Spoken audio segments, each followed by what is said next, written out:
Doctor Yunus উনি যে বললেন মিয়ানমারের মুসলমানরা আগামী বছর ঈদ করবে, 2 বছর চলে গেছে উনি এই কথা বলার পরে। হবে না, এত সোজা না। মিয়ানমারের মুসলমানদেরকে তাদের বাড়িঘরে ফেরত যাইতে হইলে ওদেরকে আগে ঈমান আনতে হবে। আমি ওনার সম্মান ইজ্জত রেখে কথা বলতে চাই।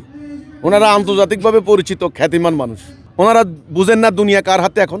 এই যে 24 লক্ষ মুসলমানদেরকে তাড়াই দিল, জাতিসংঘ কোনো কথা বলে? জাতিসংঘের মহাসচিব আইসা কি বলল? আমি দেখতে আসছি $3 এদের সংসার চলে কিনা, এগুলো কোনো কথা? আর ডক্টর ইউনূস উনি বললেন আগামী বছর তারা ঈদ করবে, কোথায় গেল? উনি বলছেন বাংলাদেশে কোনো বেকার থাকবে না, 0 আনএমপ্লয়মেন্ট। এটা কি হয়েছে? আরও বেকার বেশি হয়েছে। ওনার টাইমে দেশে মব হয়েছে, ওনার টাইমে দেশে অর্থ পাচার বেশি হয়েছে, পুরো বাংলাদেশ ব্যাংক লুট করে নিয়ে গেছে। এটা সবাই তো মানে এখন বলছে মান ইজ্জত সম্মান কারোই নাই। তো এসব কথা বলে কোনো লাভ নাই, বাস্তবতায় আসেন। এত বড় চীন কি মিয়ানমারের এই অন্যায়ের বিরুদ্ধে কোনো কথা বলছে?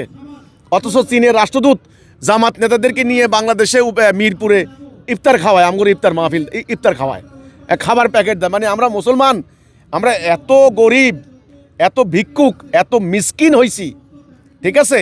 চীনেরা আমাদেরকে খানা দেয়, জাতিসংঘ খানা দেয়, আমরা খালি পাখির ছানার মতো খালি কাকা করতেছি, খালি কাকের ছানার মতো খাবারের লাগিয়া। ডক্টর ইউনূস উনি যে বললেন যে মিয়ানমারের মুসলমানরা আগামী বছর ঈদ করবে, 2 বছর চলে গেছে উনি এই কথা বলার পরে।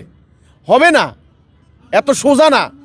মিয়ানমারের মুসলমানদেরকে তাদের বাড়িঘরে ফেরত যাইতে হইলে ওদেরকে আগে ঈমান আনতে হবে।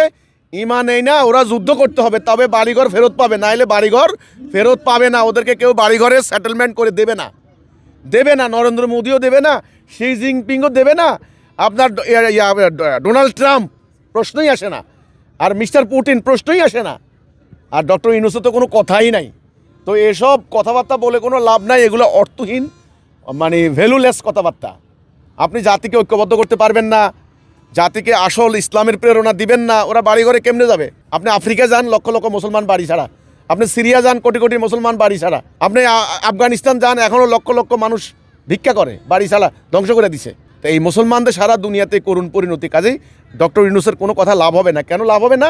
কারণ ওনারা আইন মানবেন পাশ্চাত্য, সুদ খাবেন মানুষের তৈরি, আল্লাহর হুকুম মানবেন না।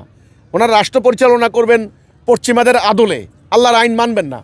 আরে মাথার টুপি একটা দিয়া বলবেন রোহিঙ্গারা আগামী বছর ঈদ করবে, এত সোজা না।